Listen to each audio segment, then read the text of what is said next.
Xəstələrə nəvazişlə yanaşdığı, hər anın qarşılığında aldığı təşəkkür və alqış. Bəli, bu onların işidir. Əslində, tibb bacısı olmaq sadəcə iynə vurmaq, qan təzyiqi ölçməkdən ibarət deyil. Bəzən hər toxunuşda ümid vermək, həyata yaşam həvəsini artırmaqdır. Elə qəhrəmanım Lətafət Novruzova kimi. Könülsüzcə başladığı bu iş indi həyatının ayrılmaz hissəsinə çevrilib. Təsadüf nəticəsində mən bu sahəyə düşdüm. Amma sonra özümdə bir məsuliyyət dərk elədim, bir vicdan borcu hiss elədim ki, mən artıq insanlarla işləməliyəm. Ona görə də yavaş-yavaş bu peşəni sevməyə başladım.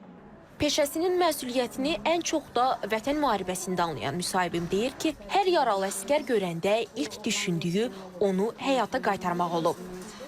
Mənim xidmət elədiyim hərbi hissədə, yəni hərbi hospital yox idi deyə, orada yalnız ilk yardımlar olurdu.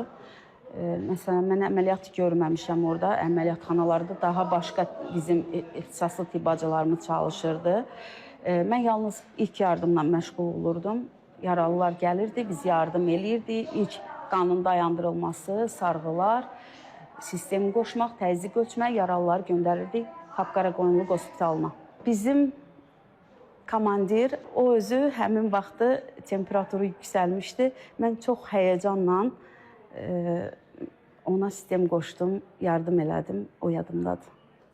Ömrünün yarıdan çoxunu bu sahəyə həsr edən Lətafət Novruzova deyir ki, bu illər ərzində yüzlərlə can qurtarıb. Bundan sonra da işinin daha diqqətli, həm də məsuliyyətli olması üçün əlindən gələni əsirgəməyəcək. Nəzrin Müşfiq qızı Zara Ağamir, İTV Xəbər.